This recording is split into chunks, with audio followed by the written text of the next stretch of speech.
Di dalam ayat siratal ladzina an'amta alaihim, Allah tuh pengen ngasih tahu kepada kita bahwa apapun yang kita sedang hadapi dalam hidup kita itu tuh pernah terjadi kepada orang sebelum kita. Apapun yang sedang kita alamin sekarang, itu tuh pernah dialami oleh orang sebelum kita.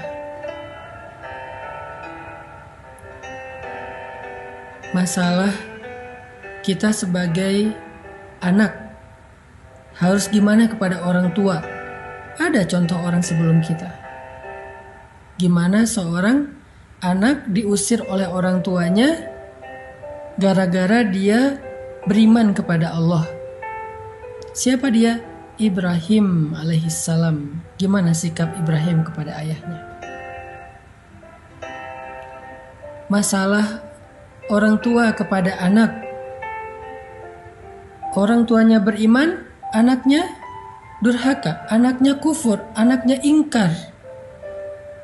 Siapa orang tua yang menghadapi ujian anak yang ingkar dan tidak beriman? Nuh alaihissalam. Ya bunayyarkam ma'ana. 950 tahun Nabi Nuh berdakwah termasuk kepada keluarganya, tapi anaknya menolak dakwah ayahnya sendiri. Padahal ayahnya ini seorang laki-laki yang solih, laki-laki yang sabar, laki-laki yang taat, laki-laki yang baik akhlaknya, laki-laki yang penyayang kepada keluarga. Tapi anaknya tetap aja gak suka kepada ayahnya, tetap aja membantah ayahnya. Sampai anaknya menuduh ayahnya ini orang gila, buat kapal di tengah gunung yang gak ada airnya. Dia merasa bahwa nyesal punya ayah seperti Nuh. Tapi Nuh gak pernah benci sama anaknya. Sampai ketika terjadi banjir besar, Nuh sudah berada di dalam kapal dan anaknya lari mencari tempat yang lebih tinggi. Dan dia hampir tidak menemukan lagi tempat yang lebih tinggi sehingga dia hampir tenggelam. Nuh masih berharap anaknya mau ikut kepadanya dengan mengatakan, ya bunayya. Panggilan yang sangat lembut dari ayah yang durhakai oleh anaknya puluhan bahkan ratusan tahun. Anaknya durhaka kepada ayahnya ratusan tahun, mengatakan ayah saya itu gila, ayah saya itu sinting, ayah saya itu stres, ayah saya itu depresi, ayah saya itu orang bodoh, ayah saya itu dan segala macam. Membentak ayahnya, marah kepada ayahnya, buruk akhlak kepada ayahnya beratus tahun. Tapi ketika anaknya hampir tenggelam, kasih sayang ayahnya ini belum hilang. Masih memanggil anaknya dengan panggilan lembut, ya bunayya. Dalam bahasa Arab itu artinya, wahai anakku tersayang. Bukan ya waladi, bukan wahai anakku, tapi ya bunayya, wahai anakku tersayang. Masih pakai kalimat tersayang. Irkam ma'ana, naiklah bersama kami. Naiklah bersama kami ke dalam perahu, wahai anakku tersayang. Ini contoh seorang ayah teladan yang pernah diuji dengan anaknya. Ibrahim, anak yang diuji dengan ayahnya. Nuh, ayah yang diuji dengan anaknya. Atau seorang suami yang diuji dengan istrinya. Dia menafkahi istrinya, dia membimbing istrinya, dia ngajak istrinya sholat, dia ngajak istrinya menutup aurat, dia berakhlak mulia kepada istrinya, dia menunaikan seluruh hak istrinya, wafa memenuhi hak-hak istrinya, dia berbicara santun kepada istrinya, sabar kepada istrinya yang perangainya jelek, bertahun-tahun. Siapa dia laki-laki yang diuji dengan istri? Lut alaihissalam. Betapa sabarnya Nabi Lut menghadapi istrinya. Istrinya bukan hanya istri yang buruk akhlak, tapi juga durhaka. Dia yang menjadi biang kerok dari semua kejahatan, kemakaran, dan keburukan yang terjadi di negerinya. Dia yang menjual laki-laki untuk laki-laki yang lain, sehingga terjadi LGBT. Istrinya ini parah. Gak sholat, gak menutup aurat, durhaka sama suami, kufur kepada Allah, melakukan dosa-dosa besar. Tapi Lut sabar dan terus membimbing istrinya sampai Allah memutuskan untuk berhenti. Udah cukup, sekarang pergilah dan tinggalkan kaum ini, karena kami akan membinasakan kaum tersebut, termasuk istri Lut. Baru Nabi Lut berhenti. Atau seorang istri yang diuji dengan suaminya. Istrinya solehah, istrinya berhijab, istrinya beriman, istrinya akhlaknya mulia, sabar terhadap kejahatan dan akhlak suaminya yang sangat buruk. Tapi dia terbunuh di tangan suaminya sendiri. Dia disalib di pohon kurma, dia disiksa sampai dia menghembuskan nafas terakhir. Tapi dia bersabar terhadap suaminya dan terus berharap agar suaminya bertaubat dan sadar. Siapa dia? Asiyah yang diuji dengan suami Fir'aun.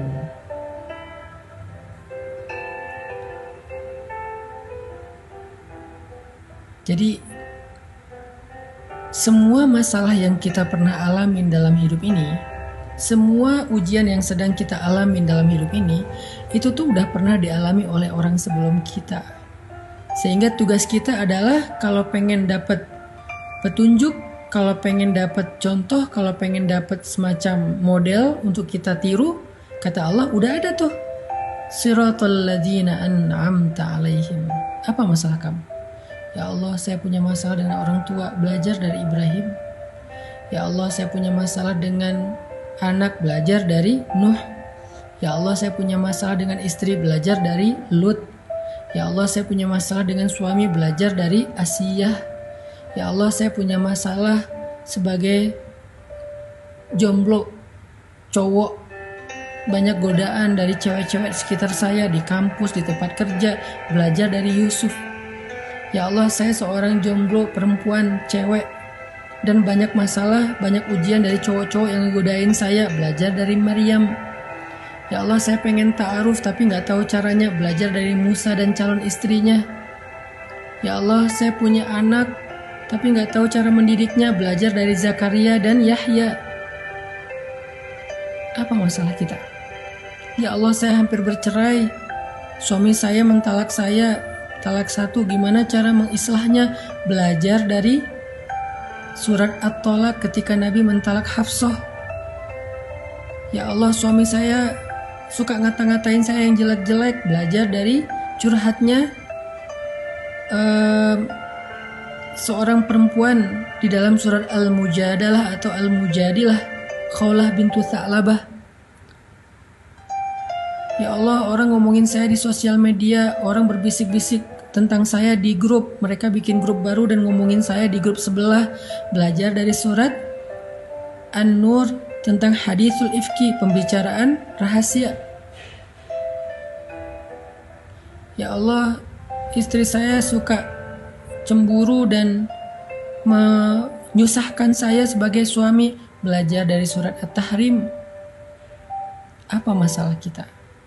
Semua masalah kita itu udah ada contohnya, karena mereka pernah mengalami persis seperti yang kita alami. Jadi kita nggak sendiri.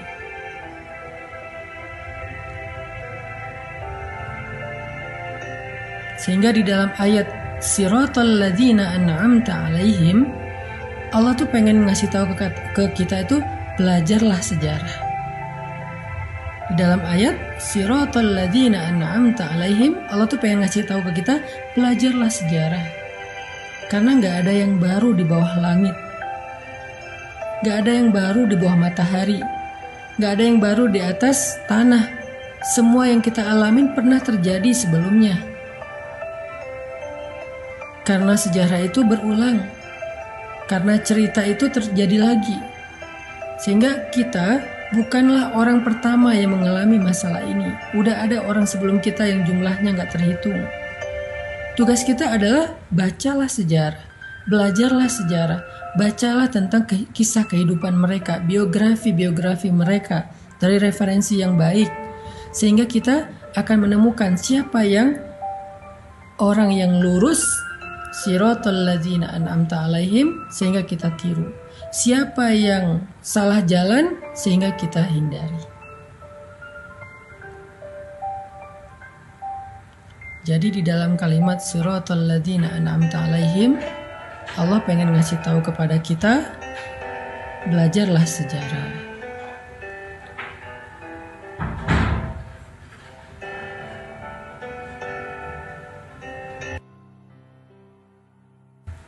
Allah pengen ngasih tahu kepada kita, belajarlah sejarah. Sehingga dengan kita membaca sejarah, kita punya guidance, kita punya model untuk kita tiru. Apapun masalah kita.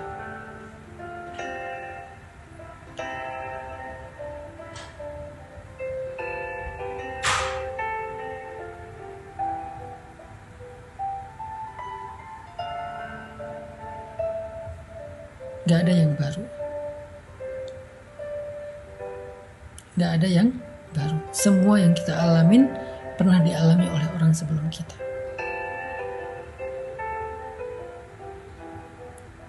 Tugas kita adalah belajar dari mereka, mencari tahu apa sih rahasia mereka sehingga bisa keluar dari masalah itu.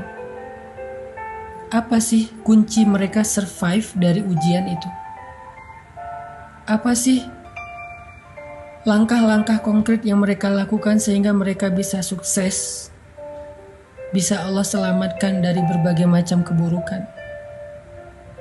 Lalu setelah kita tahu, ulangi, lakukan hal yang sama, maka kita akan mendapatkan hasil yang sama.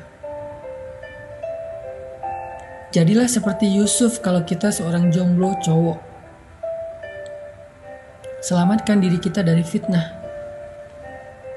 Menghindar karena Allah, karena takut kepada Allah. Maka gak usah khawatir ketika kita menghindar dari pacaran, menghindar dari hubungan yang kelewat batas, menghindar dari ujian.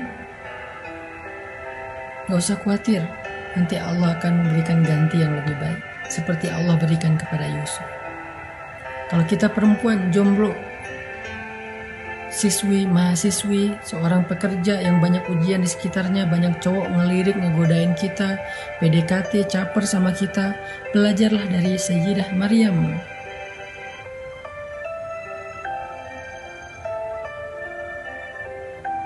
Yang mengatakan sesungguhnya aku tidak kenal laki-laki.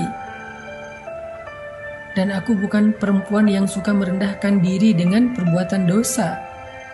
Yang membatasi dirinya, walaupun bukan berarti kita nggak boleh bergaul, tetapi intinya adalah jangan berlebihan. Dan gak usah khawatir menjadi orang yang membatasi diri sebagai perempuan. Allah akan muliakan kita seperti Allah muliakan Sayyidah Maryam. Seperti Allah muliakan istri Nabi Musa. Seperti Allah muliakan Sayyidah Khadijah. Ya, Sayyidah Khadijah. Perempuan yang menikah di usia 40 tahun baru dapat suami yang benar. Sebelumnya, suaminya wafat, nikah wafat. Dan bukan suami yang beriman, bukan suami yang spesial, walaupun mungkin orang baik. Karena Khadijah aslinya orang baik. Tapi gak spesial. Entah berapa tahun Khadijah menjanda. Di usia 40 tahun, harusnya seorang perempuan itu merasa semakin khawatir, semakin panik. Apakah mungkin di usia itu masih punya jodoh? Apalagi seorang jodoh itu masih single, baik, soleh, terkenal, tajir. Mungkin dapat seideal itu di usia 40 tahun. Belajar dari Sayyidah Khadijah. Jangan berputus asa. Jangan pesimis. Perbaiki aja diri kita, nanti Allah yang akan memperbaiki calon jodoh kita. Sehingga di usia 40 tahun Allah berikan kepada Khadijah seorang suami yang lebih muda 15 tahun dari beliau. Bukan hanya lebih muda, kalau bahasa kita berondong, bukan hanya lebih muda, tapi solih, tajir, Nabi pula, kekasih Allah, ideal banget. Secara fisik sempurna. Jadi kalau kita pengen seperti Khadijah yang dapat suami seorang Rasulullah SAW, maka jangan cuma baca sejarahnya, jangan cuma tahu kisahnya, ikutin. Apa yang kita nggak punya contoh? Semua masalah kita itu udah ada contohnya.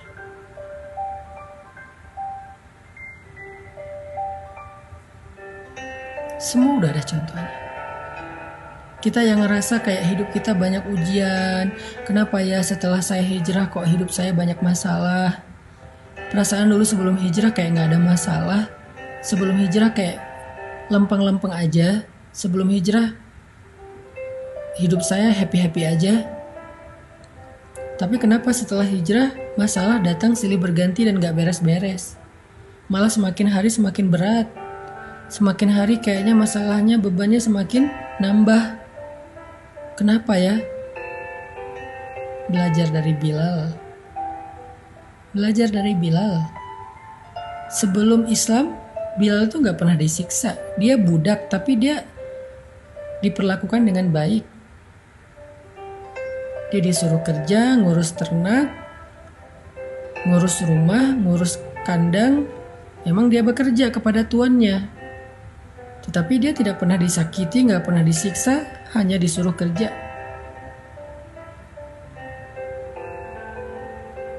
Lalu setelah dia masuk Islam, dia beriman kepada Allah, dia berhijrah dari kufur kepada iman. Tiba-tiba qadarullah dia lagi sholat, ketangkep sama tuannya. Dan tuannya ngerasa sangat malu kepada tuan-tuan yang lain, gengnya yang lain, pemuka-pemuka Quraisy yang lain, ngerasa malu karena gak mampu menahan budaknya sendiri dari mengikuti Muhammad. Budak aja gak bisa diatur, kan malu. Budak aja gak bisa dihalangi, kan malu. Budak aja gak bisa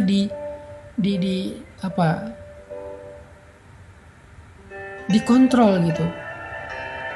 Kok bisa budaknya aja lepas kendali sehingga beriman kepada Muhammad yang beda kabilah, sehingga mengikuti ajaran Muhammad yang beda suku, sehingga Umayyah bin Khalaf merasa sangat malu dengan imannya Bilal. Dia dituduh gak becus sebagai tuan, dia dituduh gak bisa menguasai budaknya, dia dituduh bukan seorang leader sejati, dan berbagai macam perlakuan mempermalukan dia. Sehingga karena malu dan panik, dia langsung menyiksa Bilal, memaksa Bilal untuk murtad dari keyakinannya.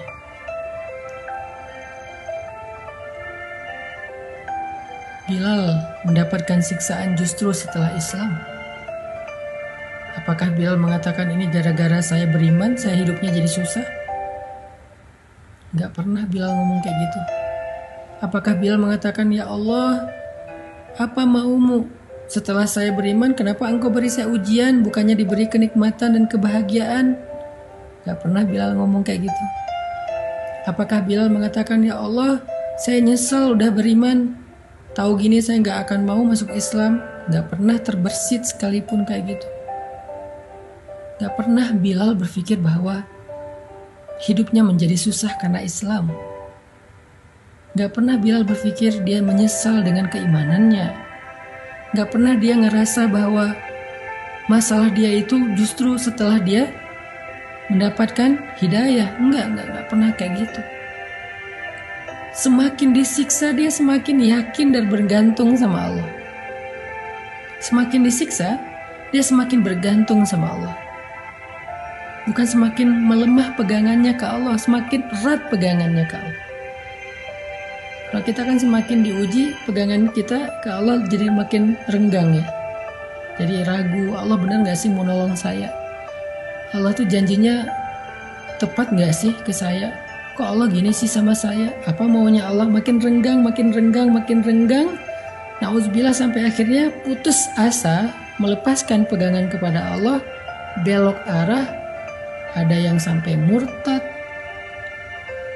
ada yang bunuh diri, ada yang mencuri karena putus asa dengan rezeki yang halal, ada yang akhirnya berzina karena putus asa mencari jodoh. Makin diuji makin renggang. Kalau Bilal makin diuji makin erat pegangannya.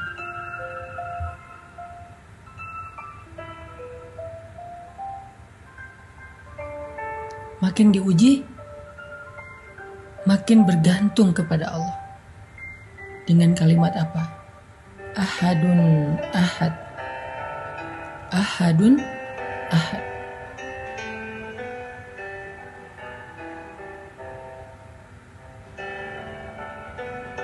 Cuman Allah satu-satunya. Gak ada yang lain. Yang saya yakin, yang saya sembah, yang saya tunduk, yang saya bergantung, yang saya berharap. Ahadun ahad. Makin disiksa, makin ahadun ahad. Jadi buat kita yang setelah hijrah merasa banyak diuji, belajar dari Bilal. Coba ikuti, teladani sikap Bilal supaya kita mendapatkan kebaikan hasil terakhir dan yang sama dengan apa yang dialami oleh Bilal. Apa kebaikan yang didapatkan oleh Bilal di akhir cerita itu setelah dia ahadun ahad sekian lama? Apa kebaikan yang akhirnya Bilal dapatkan? Allah mengutus seorang hamba yang hatinya baik, yang Allah ridho kepada dia, mukmin paling baik di antara semua orang yang beriman setelah Rasulullah dan Khadijah. Orang yang sangat mulia kedudukannya. Allah gak ngutus orang biasa, Allah ngutus orang yang paling istimewa. Akhlaknya istimewa, imannya istimewa, kedudukannya istimewa. Allah utus dia. Kalau Allah mau, Allah bisa aja ngutus Utsman, juga orang kaya. Bisa aja Allah mengutus Abdurrahman bin Auf, juga orang kaya.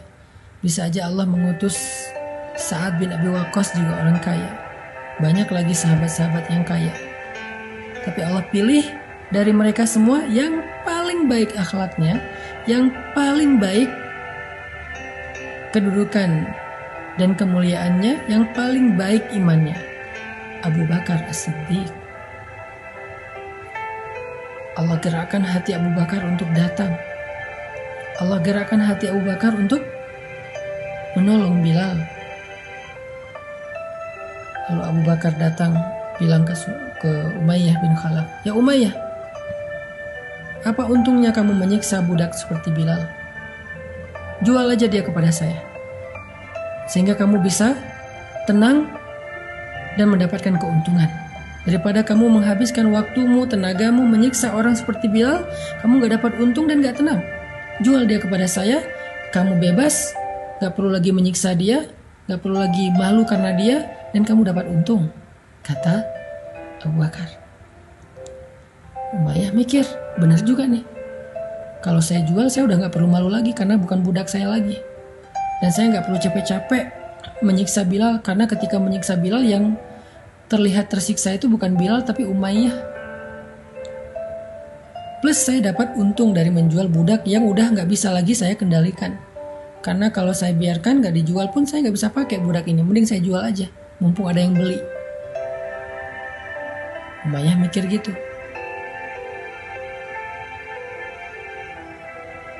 Lalu Umayyah bertanya kepada Abu Bakar, "Berapa kamu mau membeli budak seperti Bilal? Berapa?" Kata Abu Bakar, "Sebutkan saja harganya, coba." Abu Bakar nggak berpikir bahwa Bilal nih budak yang lagi nggak laku nih, murah pasti harganya, sebutin aja angka berapapun pasti dijual. Nggak. Karena Abu Bakar ingin menghargai imannya Bilal, maka Abu Bakar tidak mau menyebutkan angka. Karena iman nggak bisa dibeli. Abu Bakar tidak mau menyebutkan angka. Ini cerdas dan bijaksananya Abu Bakar. Kata Umayyah, "Berapa kamu ingin membeli Bilal?" Kata Abu Bakar, "Sebutkan harganya. Sebutkan angkanya. Seolah-olah berapapun yang kamu sebutkan akan saya beli. Saya nggak akan menyebutkan angka untuk membeli imannya Bilal."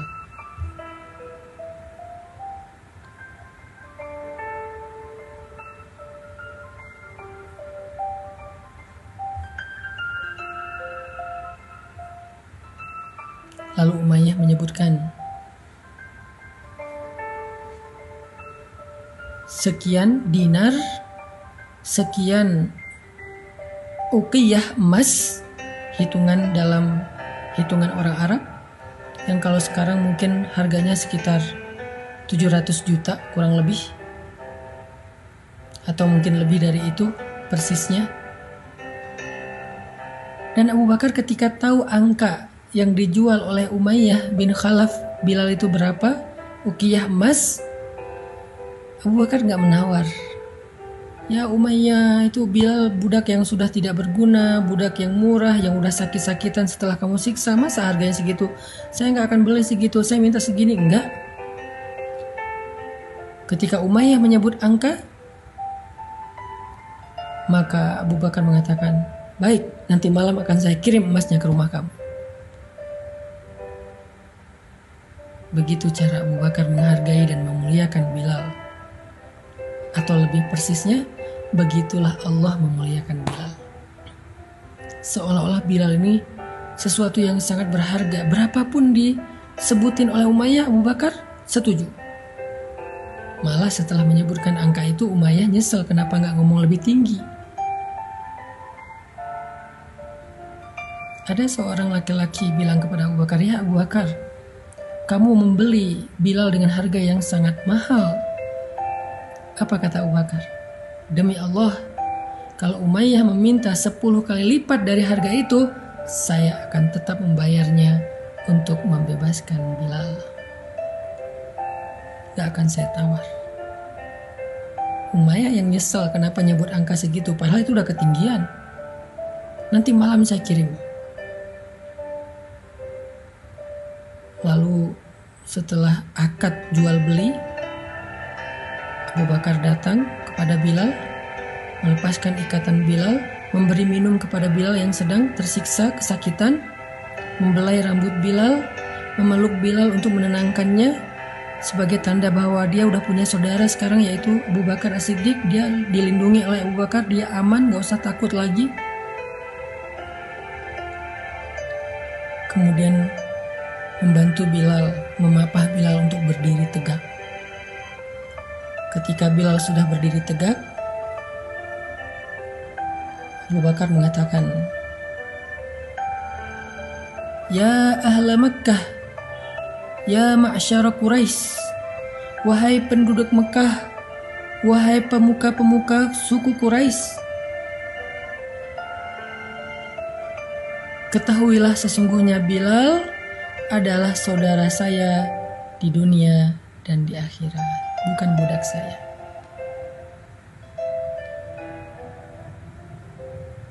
Sesungguhnya Bilal adalah saudara saya di dunia dan di akhirat.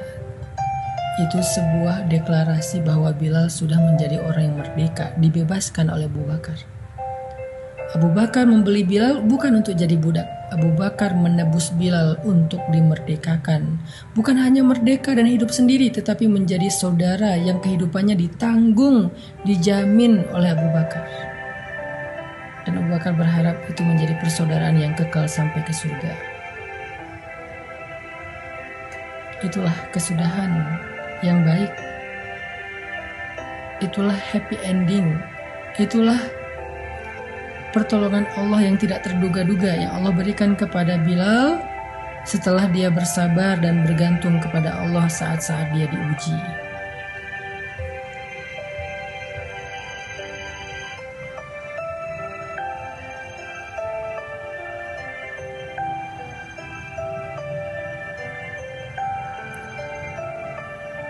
Jadi siapapun di antara kita yang ngerasa diuji setelah hijrah, yang ngerasa diuji setelah bertaubat, kita itu bukan orang pertama yang kayak gitu. Walaqad fatanna alladhina min qablihim fala ya'lamanna Allahu alladhina shadaqu. Allah udah menguji orang sebelum kita. Salah satunya Bilal, maka belajarlah dari Bilal. Masih banyak nama-nama orang lain, sahabat-sahabat lain yang diuji juga setelah berhijrah atau setelah bertaubat ataupun masuk Islam. Termasuk nanti ada nama Mus'ab bin Umair, ada Sumayyah, ada Yasir, ada Ammar, ada Dinaira, ada Khabab bin Ars. Ada banyak nama-nama mulia yang mereka justru diuji setelah mereka beriman kepada Allah. Jadi kita yang ngerasa punya cerita yang sama, walaupun mungkin cerita kita receh lah, lebih ringan dibandingkan mereka, maka belajarlah dari mereka. Kalau pengen dapat hasil yang sama dengan mereka, kalau pengen dapat kebaikan yang sama dengan mereka, belajarlah dari mereka. Gak ada yang baru di bawah langit kita.